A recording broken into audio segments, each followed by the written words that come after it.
I think, with Boots' style, and the cloth that he come from. He's not somebody that's just good, and because he had a lot of amateur fights as a pro fighter. The cloth that he come from, Posey, his father, fighter. Crew, Farad, fighters, not neighborhood fighters, USDA champions, fighters. Boots come up under that his whole career, his whole life. This kid knows nothing but boxing. This is a different type of pedigree. This is not, well, he had 10, 15 fights. This guy can fight. No. This is someone that has eat, sleep, and pooped and shit, nothing but boxing his whole life. That right there plays a major part in this game. And now when you see him fight, you don't, to me, Boots don't look like someone that is like, oh, he's a good fighter. Boots make you say, yo, that right there is something different. And I believe him being that caliber fighter he is now could not just be in the ring with any of those guys and possibly beat them, but he could be in the ring with any of those guys and even more and move up in weight. Because if we want to get technical about the whole thing, the two fighters that y'all just brought up, one of them got slow feet, one of them do get hit occasionally, one of them get hit in between punches a lot, but they all great fighters. But in my opinion, if we're talking about technically sound, Boots is more technically sound than both Crawford and Spence. I would say more technically sound, not just them two, but if we talk about technically sound and big for the weight division, he's probably counting all divisions at the top of the list in the world. So you're considering Boots the best fighter at 147 right now? I'm considering Boots one of the best fighters in the world. You're still going on the division. I'm saying in the world. Well, I mean, even if you say in the world, it kind of gives a misconception because both Terence Crawford and Errol Spence, they're in the world, right? But they're, pound for pound, maybe somebody like Crawford 1, maybe Spence 3. So that's I think if we're talking about proven, those guys are proven more than Boots, so you got to give them the edge because of the championships, because who they beat to get the title, stuff like that. But now take that away, take the proven and the accolades away. What do they do that Boots can't do? Who did they beat that Boots can't beat? Like, bro, I'm just being fair, and you got to realize. Don't forget, guys, I'm coming from a craft standpoint. I'm not coming from a sensationalized, I'm not coming from an idol worshiping, I'm not coming from because I like this guy, he's a Muslim, and this guy's a Christian. I don't do the gossip stuff. I go off of database facts. Technically sound-wise, and the cloth that Boots come from is not many from that cloth. And to me, the last one that was from that cloth, we call him TBE. If we're talking about from here all the way up, from the cloth. Like, and this right here kind of, I don't really like to come across because I so hate sensationalism and idol worshiping, but I'm just going to say Boots is the real deal, and that could be taken out. Like, as far as categorizing, and in a minute, I just believe that, like, those two names, as time goes on, he's going to separate himself from those two names. You know what I mean? Because it's so much more. He has the type of size that, not in just that weight division. Listen to this. I got one. We'll say 2 years ago, Canelo fought, who was it? Canelo fought Jacobs? No, say somebody. Canelo fought somebody recently. He looked outstanding. And I put on my story, and Boots wasn't, Boots, he didn't even fight nobody in the top. Nothing at this time. And I said, the way this looking, Boots could end up beating Canelo in the near future. Was the Billy Joe Saunders fight? Yes, it was. There it is. That's who it was. Because I remember stylistically, Billy Joe was, and I was like, hold on. Oh, Boots is not far. But I'm pretty good at that, man. I could look at a 140 and can tell you his future as far as 47 and 54. Boots don't just have a career at the weight class he in. He's going to move up 2 weights and have a good time with guys. How high is his ceiling? Huh? How high is his ceiling? You compared him to Floyd. Is that his ceiling? If we're talking about, how can I say, if we're talking from a passion standpoint and from a demeanor and hunger standpoint, to me, he's better than a Money Mayweather. He reminds me of Pretty Boy Floyd. He's better than Money Mayweather, in my opinion. But how Pretty Boy Floyd was, that's what Boots remind me of. How Pretty Boy Floyd was. Now, he don't really remind me of Money Mayweather, but he reminds me of Pretty Boy Floyd with his own twist. Because if you really look at it, and why do I say that? Because the type of chances in tough fights that Floyd used to take, then that's the type of chances that young Boots take now. And it make you real proud of his father, Bozy, man. Like, you know what I mean? Because he's always make sure he put the craft first in all of his kids' life, and whatever they did after that was that. But that's a boxing family. But is it necessarily fair to say that Boots won't take those risks? I'm not saying that he wouldn't, but I'm saying at the moment he has it. Best guy's probably fought.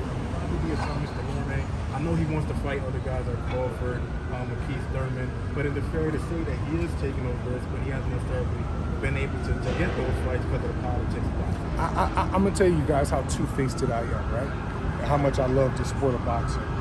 And when you love it as much as I do, it can make you come across as you're two-faced. So I'm explaining to you real quick.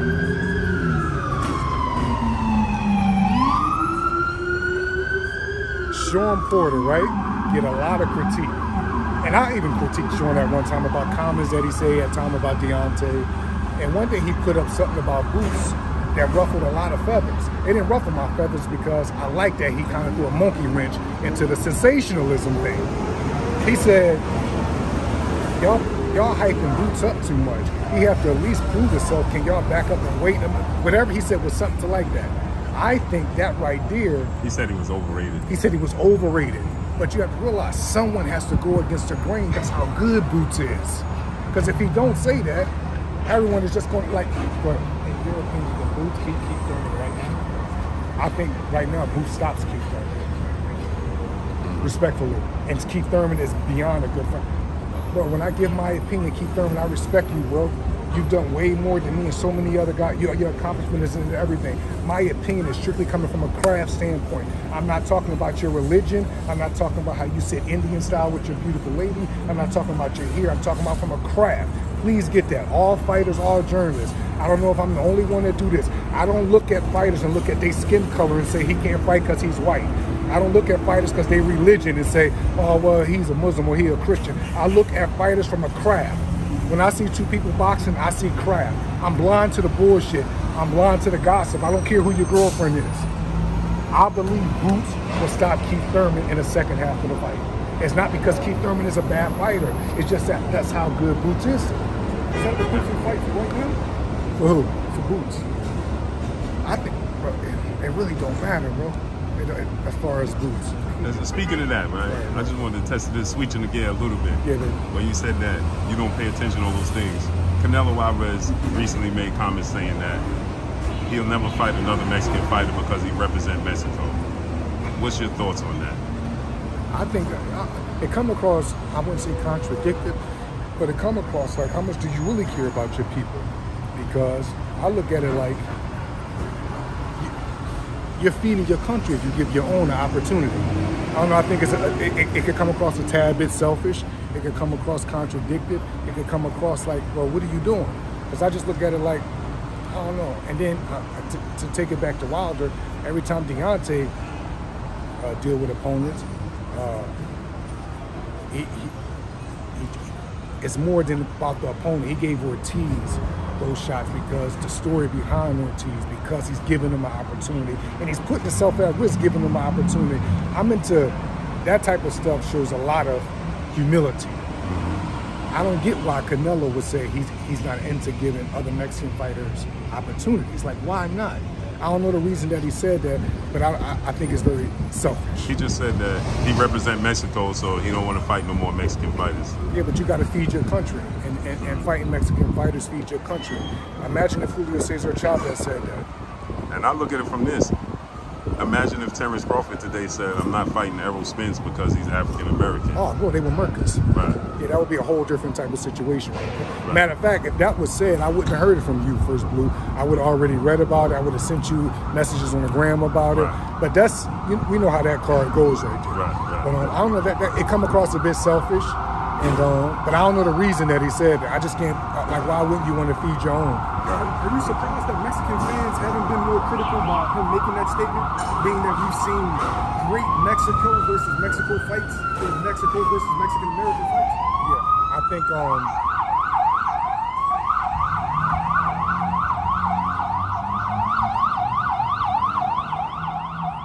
think, right there, that's when the blindfolders come in. I think That's when people care about who's saying something instead of focusing on what they're saying.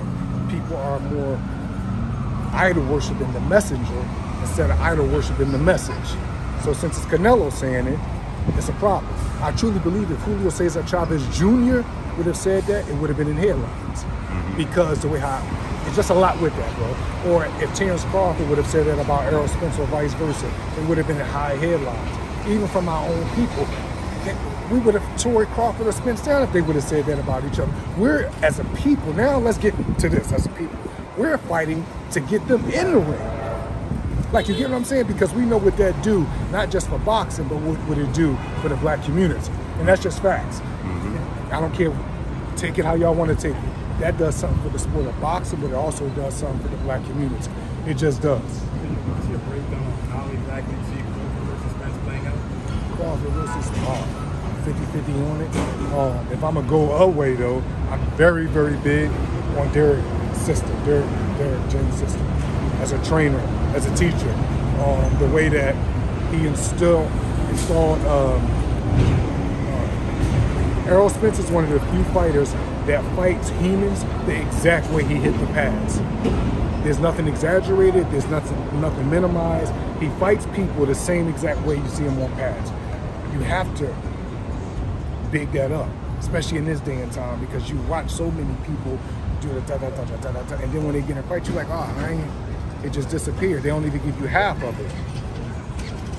That right there goes to show some credit even to Spence. That means his concentration game. That means the information that he's intaking from Derek is not leaving when he goes home. That means they're not just working in the gym. That means there's film study going on. That means doing workouts, the workouts is being stopped saying, You see what I mean? That's why that's not being done right. Look at the space in between your feet. That's almost like blasphemous to say to fighters in the gym. What you mean the space in between my feet? Because if you ask somebody what's good footwork, they'll say Sugar Ray Leonard or Muhammad Ali shuffling. Good footwork is just, can you step to your left? Can you step to your right? Can you step forward? Can you step backwards? Effectively. Not just do, I'm talking about with intent and can be victorious going either way. That's good footwork. And to me, that's what Errol Spence and Derek remind me of together. Like, you know what I mean? Being a complete fighter. Yeah, he may not be fancy. He may don't do all that shucking job and stuff. But you put a shucking and jobber in front of him, and to me, he'll beat him 7 days after week. And you can see it, the constant consistency from Derrick James training, because you can see it in Jamel Charlo and most recently Frank Martin, right? I'm very big on Frank. Yeah, I don't know about you, but you could definitely see it in Jamil. You could the reason why I went right to Frank Blue is because he's younger and he's coming under them. So for me to see that in a younger guy, and it's almost like the exact same tactics. That was a very good sign. Did Errol sign him? Yes. He managed him or something like that? He's a promoter. He's a promoter. He's a promoter. Even better. That was a very good. And that kid is serious about the craft. He's serious about his training. At least from what I see. We all see him from outside. From what I'm seeing, man, he's fighting. Is he really fighting that kid? He's fighting. I was going to ask you about that. How do you kind of see that playing out? It's a good fight, but I will go with Frank. Stoppage or decision? Maybe stoppage. Maybe stoppage. Because I look at it like, I believe Frank will beat that kid Cobra just lost to. Easy. Stylistically, I think that style is made for Frank.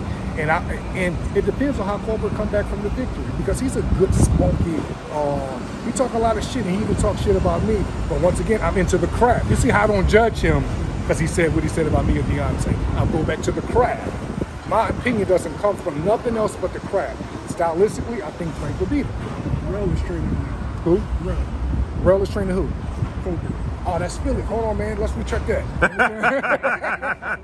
Hold on. I know Rel was training him. Rel's yeah. Yeah. Okay, that's good. Rel going to add a lot to his game, man. And he may need a lot added to his game, because last time it wasn't enough. In my opinion, he lost to a fighter that he's better than. And right there, when that happens, that's a tragedy.